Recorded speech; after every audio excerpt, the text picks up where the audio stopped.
আসসালামু আলাইকুম। এটিএন বাংলার গ্রামগঞ্জের খবরে সবাইকে স্বাগত জানাচ্ছি আমি চিন্তিয়া হক।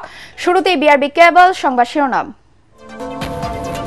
টঙ্গীর তুরাগ তীরে বিশ্ব ইজতেমার দ্বিতীয় ধাপে লাখো মুসল্লির সমাগম, কাল দুপুরে আখেরি মোনাজাত, নিরাপত্তা জোরদার। আমদানিতে বর্ধিত ভ্যাট ও অতিরিক্ত শুল্ক প্রত্যাহার না হয় চট্টগ্রাম বন্দর থেকে ফল খালাস বন্ধ, প্রভাব পড়েছে বাজারে। এবং জয়পুরহাটে আলুর বাম্পার ফলন হলেও হাট বাজারের দাম কম হয় হতাশ কৃষকরা, উঠছে না উৎপাদন খরচ। শুনছিলেন বিআরবি কেবল সংবাদ শিরোনাম, এবার বিস্তারিত সংবাদ। তাবলিগ জামাতে শীর্ষ মুরব্বীদের তাৎপর্যপূর্ণ বয়ান ও মুসল্লিদের নফল নামাজ, তাসবিহ, তাহলিল, জিকির আসকারের মধ্য দিয়ে মঙ্গলবার বিশ্ব ইজতেমার দ্বিতীয় পর্বের দ্বিতীয় দিন অতিবাহিত হচ্ছে। কাল বুধবার দুপুর 12টা থেকে 12:30টার দিকে আখেরি মোনাজাতের মধ্য দিয়ে শেষ হবে দ্বিতীয় ধাপের ইজতেমা। এবারও আখেরি মোনাজাত পরিচালনা করবেন কাকরাইল জামে মসজিদের পেশ ইমাম মাওলানা মোহাম্মদ জুবায়ের আহমেদ। এদিকে ইজতেমা ময়দানে আমির আলী শেখ নামে আরও একজন মুসল্লির মৃত্যু হয়েছে। এর আগে সোমবার রাত 7:30টার দিকে সাইফুল ইসলাম নামে আরেক মুসল্লির মৃত্যু হয়। এ নিয়ে দ্বিতীয় ধাপে 2 মুসল্লির মৃত্যু হলো। এদিকে আখেরি মোনাজাত উপলক্ষে যান চলাচল স্বাভাবিক থাকবে বলে জানিয়েছেন গাজীপুর মেট্রোপলিটন পুলিশের কমিশনার ডক্টর নাজমুল করিম খান। মোনাজাতের আগে ও পরে গাজীপুর চৌরাস্তা থেকে আব্দুল্লাপুর পর্যন্ত বিআরটি প্রকল্পের একটি লেনে যান চলাচল চালু থাকবে। 14 ফেব্রুয়ারি থেকে 16 ফেব্রুয়ারি দ্বিতীয় পর্বের ইজতেমা অনুষ্ঠিত হবে। আমরা জনগণের কাছে একটি অনুরোধ রাখতে চাই, রাস্তার মধ্যে মোনাজাতের সময় আপনারা বসবেন না। আপনারা আগে আগে ফিল আপ করে রাস্তাটা ক্লিয়ার রাখেন। রাস্তার মধ্যে না বসলে যান চলাচল যদি সঠিক থাকে অন্যের মোনাজাত করার জন্য সুবিধা হবে। রাস্তাটা একটু সচল রাখতে হবে, সবচেয়ে এটি হলো আমাদের প্রথম কাজ। এবং নিরাপত্তা ব্যবস্থা আগের মতোই আছে। আমরা সিসি ক্যামেরার মাধ্যমে নিরাপদ রাখছি, আমরা ড্রোনের মাধ্যমে অবজারভেশন করছি, সিসি ক্যামেরার মাধ্যমে অবজারভেশন করছি, আমরা মোবাইল পার্টি রেখেছি, পিকেট পার্টি রেখেছি, আমরা মুভমেন্টের মাধ্যমে সাদা পোশাকেও আমরা ভিতরে নিরাপত্তা ব্যবস্থা রেখেছি। পূর্ব ঘোষণা অনুযায়ী তাজা ফল আমদানিতে বর্ধিত ভ্যাট এবং অতিরিক্ত শুল্ক প্রত্যাহার না হয় চট্টগ্রাম বন্দর থেকে ফল খালাস বন্ধ রেখেছেন আমদানিকারকরা। Bangladesh fresh fruits importer association আজ ও আগামীকাল চট্টগ্রাম বন্দরের পাশাপাশি দেশের সব স্থলবন্দর দিয়েও আমদানি করা ফল খালাস বন্ধ রেখেছে। বাংলাদেশ ফ্রেশ ফ্রুটস ইম্পোর্টার অ্যাসোসিয়েশনের সাংগঠনিক সম্পাদক ও চট্টগ্রাম ফল ব্যবসায়ী সমিতির সাধারণ সম্পাদক মোহাম্মদ তৌহিদুল আলম জানান, ফল আমদানিতে বর্ধিত ভ্যাট এবং অতিরিক্ত শুল্ক প্রত্যাহারের দাবিতে জাতীয় রাজস্ব বোর্ডে স্মারকলিপি দেওয়া হয়েছে। দাবি পূরণ না হওয়ায় 4 ও 5 ফেব্রুয়ারি চট্টগ্রাম বন্দর সহ দেশের সব স্থলবন্দরে তাজা ফল খালাস বন্ধ থাকবে। আমদানিকারকরা জানান, বর্ধিত ভ্যাট ও অতিরিক্ত শুল্কের কারণে ফলের দাম বেড়ে গেছে, বাজারে ফল বিক্রি হচ্ছে না। 13 ফেব্রুয়ারির মধ্যে দাবি মানা না হলে 14 ফেব্রুয়ারি থেকে অনির্দিষ্টকালের জন্য ফল খালাস বন্ধ রাখা হবে বলে জানান তারা।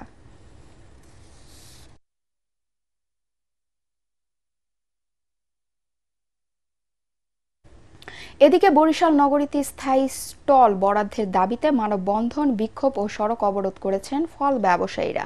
সকালে নগরীর চৌমাথা এলাকায় এ কর্মসূচি পালন করা হয়।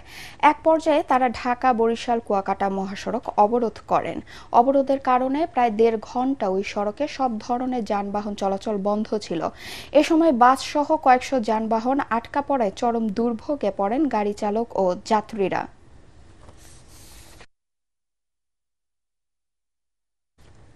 কুষ্টিয়ার ঝাউদিয়া থানা উদ্বোধনের দাবিতে মহাসড়ক অবরোধ ও বিক্ষোভ করেছে এলাকাবাসী। সকালে সদর উপজেলার বৃত্তিপাড়া বাজারে ঝাউদিয়া থানা বাস্তবায়ন কমিটির উদ্যোগে এ কর্মসূচি পালন করা হয়। ঝাউদিয়া সহ আশপাশের 6 ইউনিয়নের কয়েক হাজার মানুষ এ কর্মসূচিতে অংশ নেন। এ সময় ঝাউদিয়া থানা বাস্তবায়ন কমিটির আহ্বায়ক হায়াত আলী বিশ্বাস বলেন, থানা বাস্তবায়নের সকল কার্যক্রম সমাপ্ত হলেও উদ্বোধনে গাফিলতি হচ্ছে। এদিকে গুরুত্বপূর্ণ কুষ্টিয়া খুলনা মহাসড়ক অবরোধের ফলে সড়কের 2 পাশে দীর্ঘ যানজটের সৃষ্টি হয়। এতে চরম ভোগান্তিতে পড়েন যাত্রীরা। পরে পুলিশ প্রশাসনের আশ্বাসে 3.5 ঘন্টা পর অবরোধ তুলে নেয় বিক্ষোভকারীরা। ভোটের অধিকারের দাবি ফিরিয়ে আনতে ফ্যাসিস্ট শেখ হাসিনার আমলে 5,000-এরও বেশি বিএনপি নেতাকর্মীকে জীবন দিতে হয়েছে। এছাড়া 60 লাখ নেতাকর্মীর নামে মিথ্যা মামলা দেওয়া হয়েছে বলে অভিযোগ করেছেন বিএনপির জাতীয় নির্বাহী কমিটির ভারপ্রাপ্ত সাংগঠনিক সম্পাদক আনিন্দু ইসলাম অমিত। যশোরের শার্শা উপজেলা বিএনপির দ্বিবার্ষিক সম্মেলনে তিনি এ অভিযোগ করেন। সম্মেলন উদ্বোধন করেন যশোর জেলা বিএনপির আহ্বায়ক অধ্যাপিকা নার্গিস বেগম। অন্যান্যদের মধ্যে বক্তব্য রাখেন কেন্দ্রীয় বিএনপির সহ সাংগঠনিক জয়ন্ত কুমার কুণ্ডু, যশোর জেলা বিএনপির সদস্য সচিব অ্যাডভোকেট সৈয়দ সাবেরুল ইসলাম সাবু ও শার্শা উপজেলা বিএনপির আহ্বায়ক খায়রুজ্জামান মধু। সম্মেলনে আবুল হাসান জহিরকে সভাপতি, নুরুজ্জামান লিটনকে সাধারণ সম্পাদক ও সালাউদ্দিন আহমেদকে সাংগঠনিক সম্পাদক করে আংশিক কমিটি ঘোষণা করা হয়।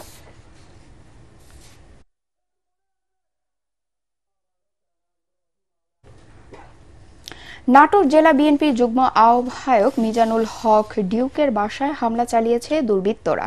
সোমবার রাত 11টার দিকে মোটরসাইকেল নিয়ে একদল দুর্বৃত্ত নাটোর শহরের কানাইখালী এলাকায় অবস্থিত তার বাসভবন লক্ষ্য করে এলোপাথারি ইটপাটকেল নিক্ষেপ করে বলে জানান বিএনপির এই নেতা। এতে তার বাসায় জানালার কাচ ও এসি ক্ষতিগ্রস্ত হয়, তবে এতে কেউ হতাহত হয়নি। খবর পেয়ে ঘটনাস্থল পরিদর্শন করে পুলিশ।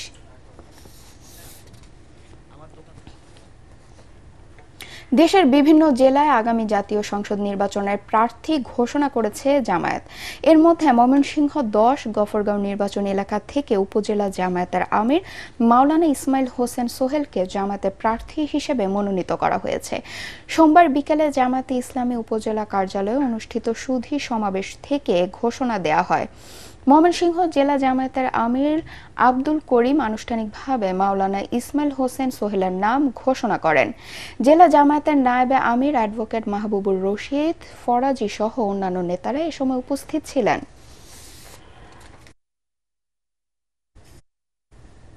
বৈষম্য বিরোধী ছাত্র জনতার আন্দোলনে হামলার ঘটনায় জামালপুর জেলা আওয়ামী লীগের সহসভাপতি অ্যাডভোকেট আমানুল্লাহ আকাশকে গ্রেফতার করেছে পুলিশ। সোমবার সন্ধ্যায় জেলা জজ আদালতের সামনে সড়ক থেকে সদর থানা পুলিশ তাকে গ্রেফতার করে।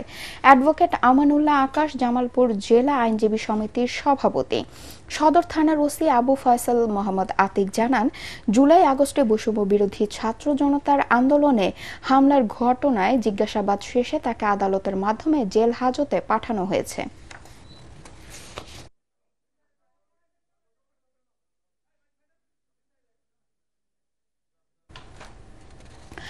রাজধানী মোহাম্মদপুর থেকে নিখোঁজ স্কুল ছাত্রী আরাবী ইসলাম সুবাকে নওগাঁ থেকে উদ্ধার করা হয়েছে।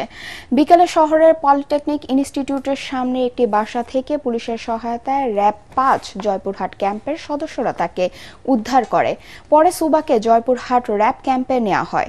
নওগাঁ সদর মডেল থানার ওসি নূরে আলম সিদ্দিকী বলেন, সুবা নিখোঁজ হওয়ার পর তথ্য প্রযুক্তির সাহায্যে জানা যায় মেয়েটি নওগাঁয় অবস্থান করছে। এমন তথ্যের ভিত্তিতে সুবার কথিত প্রেমিক মুমিনের নওগাঁর বাসায় অভিযান চালানো হলে পুলিশের উপস্থিতি টের পেয়ে ছেলে মেয়ে উভয়ে গা ঢাকা দেয়। পরে মুমিনের বাবা মোস্তফাকে আটক করে জিজ্ঞাসাবাদ করার পর স্বীকার করেন সুবা তাদের কাছে রয়েছে। মুমিন ঢাকায় একটি দোকানে কর্মচারীর কাজ করতেন, আর মেয়ের বাড়ি বরিশালের বাকেরগঞ্জে। সেখান থেকে সুবা তার মায়ের চিকিৎসার জন্য ঢাকায় আসে এবং মুমিনের সাথে প্রেমের সম্পর্ক গড়ে ওঠে।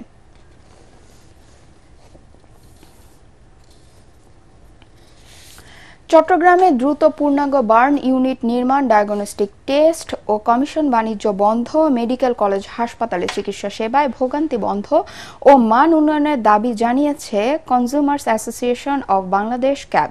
সকালে এসব দাবিতে চট্টগ্রাম মেডিকেল কলেজ হাসপাতাল প্রাঙ্গণে মানববন্ধন করে সংগঠনটি। এতে বক্তারা জানান, বাণিজ্যিক রাজধানী চট্টগ্রামে নানা ধরনের শিল্প কারখানা থাকলেও সেখানে কর্মরত শ্রমিকরা দগ্ধ হলে তাদের চিকিৎসার তেমন কোনো ব্যবস্থা গড়ে ওঠেনি। এমনকি চট্টগ্রাম বিভাগে দীর্ঘ সময়েও গড়ে ওঠেনি পূর্ণাঙ্গ বার্ন ইউনিট সেবা। এতে এ অঞ্চলের মানুষকে সেবা বঞ্চিত হতে হচ্ছে। এছাড়া হাসপাতাল কেন্দ্রিক কমিশন ও টেস্ট বাণিজ্য বন্ধে হাসপাতালকে কঠোর হতেও দাবি জানানো হয় মানববন্ধন থেকে। মেডিকেল কলেজ হাসপাতালে আইসিইউ যেরকম নাই, শয্যা সংখ্যাও নাই, যার কারণে ফ্লোরে, মেঝেতে এবং রাস্তায় অনেকে শুয়ে তাকে চিকিৎসা নিতে হয়। এবং সে যদি ফোড়া রোগী হয়, সে যদি হৃদরোগী হয়, সে যদি ক্যান্সার রোগী হয় তাহলে তার জন্য মরণ দশা। এটার বাইরে আপনি আবার টেস্ট বাণিজ্য এবং ওষুধের বাণিজ্য, এই দুটার মরার উপর খাড়ার গা, যেটার কারণে আমরা প্রতিনিয়ত রোগীরা এখান থেকে সর্বশান্ত হয়ে যাচ্ছে। শরীরে রোগ প্রতিরোধ ক্ষমতা কমে যাওয়ায় ক্যান্সার আক্রান্ত রোগীর সংখ্যা দিন দিন বাড়ছে বলে জানিয়েছেন গবেষকরা। তারা বলেন ৮০% ক্যান্সারের কারণ অনিয়ন্ত্রিত জীবনযাপন, ভেজাল খাবার, বায়ু দূষণ, তামাক, বর্জ্য ও মোবাইল রেডিয়েশনের প্রভাব। এমন বাস্তবতায় আজ পালিত হচ্ছে বিশ্ব ক্যান্সার দিবস। শুরুর দিকে ক্যান্সার শনাক্ত হলে দেশেই চিকিৎসা সম্ভব বলে জানিয়েছেন বিশেষজ্ঞ ডাক্তার অধ্যাপক আনোয়ারুল করিম। তবে একবার সুস্থ হওয়ার পর আবার ক্যান্সার ফিরে এলে সেই চিকিৎসা সক্ষমতা এখনও দেশে গড়ে তোলা সম্ভব হয়নি। মিজান শাহজাহানের রিপোর্ট। সবার জন্য সমান স্বাস্থ্যসেবা প্রতিপাদ্যে পালিত হচ্ছে বিশ্ব ক্যান্সার দিবস। বিশ্বের অন্যান্য দেশের মতো বাংলাদেশেও বাড়ছে ক্যান্সার আক্রান্ত রোগী।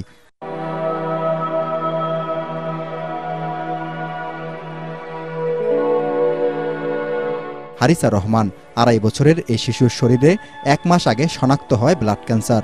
পিজি হাসপাতালে ৩১ বেডের শিশু ক্যান্সার ওয়ার্ডে হারিসার মতো আরও অনেকেই চিকিৎসা নিচ্ছে। গবেষকরা বলেন, বেশি রাত করে ঘুমানো আর দেরি করে ঘুম থেকে উঠায় সকালের রোদে থাকা ভিটামিন ডি থেকে বঞ্চিত হচ্ছে অনেকে, ফলে শরীরে কমছে রোগ প্রতিরোধ ক্ষমতা। একটা সময় আমাদের দাদা দাদি, নানা নানি যারা ছিলেন, তারা আসলে মাটির থলে, মাটির বাসন বলেন বা মাটির জিনিসপত্র রান্না করতেন এবং খেতেন। তখনকার সময় আমাদের মতো এরকম প্লাস্টিক পণ্যও ছিল না এবং এত পরিমাণ বায়ু দূষণও ছিল না। যদি আমরা নিজেরা সচেতন না হই এবং আমাদের সমাজের মানুষদেরকে সচেতন না করতে পারি, দেশবাসীকে যদি সচেতন না করতে পারি, তাহলে দেখা যাবে যে আমাদের প্রতিটা ফ্যামিলিতে ২০৩০ সালের ভিতরে একজন করে ক্যান্সার আক্রান্ত রোগী পাওয়া যাওয়ার সম্ভাবনা আছে। পিজি হাসপাতালের শিশু হেমাটোলজি ও অনকোলজি বিভাগের চেয়ারম্যান জানান, রোগীর চাপ সামাল দেয়া কঠিন। এজন্য দেশের সব মেডিকেল কলেজে শিশু ক্যান্সার ওয়ার্ড চালুর পরামর্শ তার। বলেন, টিউমার ৬ মাসে আর ৩ থেকে ৪ বছরের চিকিৎসায় দেশেই শিশুদের ব্লাড ক্যান্সার নিরাময় হচ্ছে। পুনরায় ক্যান্সার ফিরে আসা এটা কিন্তু একদম নিয়তি, মানে রিকগনাইজ সারা বিশ্বেই। সেই কিন্তু কতটুকু আসে, হয়তো ২০ থেকে ৩০% রুগী আবার রিল্যাপস করে, পুনরায় ফিরে আসে। সো ওইটাই চিকিৎসা কিন্তু আমরা একদম পিছিয়ে, বলতে পারেন আমাদের ওইখানে সক্ষমতা অনেকাংশেই কম। আমরা যদি এই ফ্যাসিলিটিস নিতে পারি, ফ্যাসিলিটি কী নিতে হবে, আমাদের বোন ম্যারো ট্রান্সপ্ল্যান্ট যে এটা, এই ইস্যুটা যদি আমরা নিতে পারি, এই ইস্যুটা সলভ করতে পারি, তাহলে আমরা ওই রুগীদেরকে, একটা রুগীকে আমরা বাইরে পাঠাবো না, প্রত্যেকটা রোগীকে আমরা এখানে চিকিৎসা দেব। চিকিৎসা খরচ কমাতে দেশের সব কোম্পানিকে ক্যান্সারের ওষুধ উৎপাদন ও সীমিত লাভে বাজারজাত করার বাধ্যবাধকতার পরামর্শ এই বিশেষজ্ঞের। মিজান শাহজাহান, এটিএন বাংলা, ঢাকা। বরিশালে গৌরনদীতে ৫ বছরের শিশু সাফওয়ান হত্যার বিচার চেয়ে মানববন্ধন ও বিক্ষোভ সমাবেশ করেছে স্বজন ও এলাকাবাসী। সোমবার বিকেলে গৌরনদী বাস স্ট্যান্ড এলাকায় ঢাকা বরিশাল মহাসড়কে মানববন্ধন অনুষ্ঠিত হয়। এ সময় পুলিশ এখনও হত্যার রহস্য উদ্ঘাটন করতে না পারায় তীব্র ক্ষোভ প্রকাশ করেন তারা। একই সাথে মামলার সব আসামিকে গ্রেফতার ও দ্রুত বিচারের দাবি জানান স্বজন ও এলাকাবাসী। এর আগে গত ১৫ জানুয়ারি দুপুরে খেলতে গিয়ে নিখোঁজ হয় শিশু সাফওয়ান। পরদিন সকালে বাড়ির পাশের মাঠ থেকে তার মরদেহ উদ্ধার করে পুলিশ। এ ঘটনায় একটি হত্যা মামলা দায়ের করা হয়েছে। গ্রেফতার হয়েছে মামলার ৪ আসামি। জয়পুরহাটে এবার আলুর বাম্পার ফলন হলেও হাট বাজারের দাম কম হওয়ায় উৎপাদিত আলু নিয়ে চরম বিপাকে কৃষকরা। স্থানীয় বাজারে তা বিক্রি করে উৎপাদন খরচের অর্ধেক টাকাও তুলতে পারছেন না তারা। সাধারণ ব্যবসায়ীরা বলছেন, ন্যায্য মূল্য পেতে বিদেশে আলু রপ্তানির কোনোই বিকল্প নেই। কৃষকরা প্রতি কেজি আলু ৮ থেকে ১০ টাকা দরে বিক্রি করলেও জয়পুরহাটের হাট বাজারে প্রতি কেজি আলু বিক্রি হচ্ছে প্রকারভেদে ১৫ থেকে ২০ টাকা দরে। বিঘা প্রতি জমিতে এবার প্রায় ৪০,০০০ টাকা খরচ হলেও আলু বিক্রি হচ্ছে ২৫,০০০ টাকা পর্যন্ত। এভাবে দাম কমায় মোটা অঙ্কের লোকসান গুনছেন কৃষকরা। কৃষি সম্প্রসারণ অধিদপ্তর জানায়, জেলায় এবার ৪৩,৪৭০ হেক্টর জমিতে বিভিন্ন জাতের আলু চাষ হয়েছে, যা গত বছরের তুলনায় প্রায় ৫,০০০ হেক্টর বেশি। ঝিনাইদহের মহেশপুরে পূর্বশত্রুতার জের ধরে এক কৃষকের প্রায় 2000 ড্রাগন গাছ কেটে ফেলেছে প্রতিপক্ষ। সোমবার রাতে উপজেলার মালাধরপুর গ্রামে এ ঘটনা ঘটে। স্থানীয়রা জানায়, ওই গ্রামের বেলতলা মাঠে কৃষক ইদ্রিস আলী 3 বছর আগে 20 শতক জমিতে ড্রাগন ফলের আবাদ করেছিলেন। কিছুদিন আগে বাগান থেকে তিনি কিছু ফল বিক্রিও করেন। ক্ষতিগ্রস্ত কৃষক ইদ্রিস আলী দাবি, জমি নিয়ে আজমপুর গ্রামের মুজিবুর ও তার পরিবারের সাথে দীর্ঘদিন ধরে বিরোধ চলে আসছে। এর জের ধরে এ ঘটনা ঘটতে পারে বলে ধারণা করছেন তিনি। কিশোরগঞ্জে তারুণ্যের উৎসব 2025 উপলক্ষে জিরো ওয়েস্ট ব্রিগেড গঠন ও পরিষ্কার পরিচ্ছন্নতা কর্মসূচি উদ্বোধন করা হয়েছে। সকালে জেলা পরিষদের আয়োজনে আজিমউদ্দিন উচ্চ বিদ্যালয় মাঠে কর্মসূচি উদ্বোধন করে জেলা প্রশাসক ফৌজিয়া খাতুন। এ সময় অন্যান্যদের মধ্যে জেলা পরিষদের প্রধান নির্বাহী কর্মকর্তা মোস্তারি কাদেরী এবং অতিরিক্ত পুলিশ সুপার মন্তোষ বিশ্বাস সহ বৈষম্য বিরোধী ছাত্র আন্দোলনের নেতারা উপস্থিত ছিলেন। জিরো ওয়েস্ট ব্রিগেড গঠন ও পরিষ্কার পরিচ্ছন্নতা কর্মসূচিতে বিভিন্ন স্কুলের কয়েকশো শিক্ষার্থী অংশ নেন।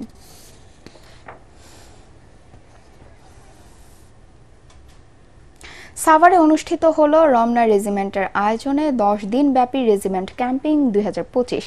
সকালে বিএনসিসি প্রশিক্ষণ একাডেমিতে সমাপনী কুচকাওয়াজে সালাম গ্রহণ করেন বিএনসিসির মহাপরিচালক ব্রিগেডিয়ার জেনারেল আবু সাইদ আল মসুদ। রমনা রেজিমেন্টের আওতাধীন বিভিন্ন শিক্ষা প্রতিষ্ঠানের 32 জন বিএনসিসি সহ 662 জন ক্যাডেট এতে অংশ নেন। দেশ ও জাতির সেবায় নিজেদের আত্মনিয়োগে উৎসাহিত করতে এই ক্যাম্প ভূমিকা রাখবে। শুধু তাই নয়, স্বেচ্ছাসেবী মনোভাব বিকাশে উদ্বুদ্ধকরণ এবং দৃঢ় চরিত্র গঠনে এ প্রশিক্ষণ কাজে লাগবে বলে জানান বিএনসিসির মহাপরিচালক। আন্দোলনের পর আমাদের ট্রাফিক পুলিশের যে ট্রাফিক বাহিনী, তাদের অনুপস্থিতিতে আমাদের এই বিএনসিসি ক্যাডেটগণ সড়ক পথে দেশের যানবাহন চলাচলে ট্রাফিক নিয়ন্ত্রণ কার্যক্রম পরিচালনা করেছিল, যা দেশ ও জাতির ভূয়সী প্রশংসা অর্জন করেছে। চাঁপাইনবাবগঞ্জের শিবগঞ্জ উপজেলার তর্তিপুরে পাগলা নদীতে সনাতন ধর্মাবলম্বীদের গঙ্গা স্নান অনুষ্ঠিত হয়েছে। পাপ মোচন ও পুণ্যের আশায় দেশের বিভিন্ন স্থান থেকে আসা বহু সংখ্যক হিন্দু ধর্মাবলম্বী নারী পুরুষ গঙ্গা ও ভাগীরথী নদীর মিলিত শাখা পাগলা নদীতে দিনভর স্নান ও পূজা অর্চনা করেন। এ উপলক্ষে সেখানে বসে মেলায় বিভিন্ন খেলনা ও মিষ্টি মন্ডা সহ নানা পসরা সাজিয়ে বসেন দোকানিরা। এসো দেশ বদলাই পৃথিবী বদলাই, এই স্লোগানকে সামনে রেখে তারুণ্যের উৎসব উদযাপন উপলক্ষে কাল খুলনায় অনুষ্ঠিত হচ্ছে নৌকাবাইজ। দুপুরে খুলনা সার্কিট হাউসের সম্মেলন কক্ষে কথা জানানো হয়। খুলনা বিভাগীয় প্রশাসনের আয়োজনে রূপসা নদীর 1 নম্বর কাস্টম ঘাট থেকে খানজাহান আলী সেতু পর্যন্ত এই নৌকাবাইজ অনুষ্ঠিত হবে। বাইচে 10টি দল অংশগ্রহণ করবে। প্রতিযোগিতায় অংশগ্রহণকারীদের নিরাপত্তা নিশ্চিত ও নৌ দুর্ঘটনা প্রতিরোধে ডুবুরি দল ও অ্যাম্বুলেন্স সহ ফায়ার সার্ভিসের কর্মী, নৌবাহিনী, কোস্টগার্ড ও নৌ পুলিশ নিয়োজিত থাকবে।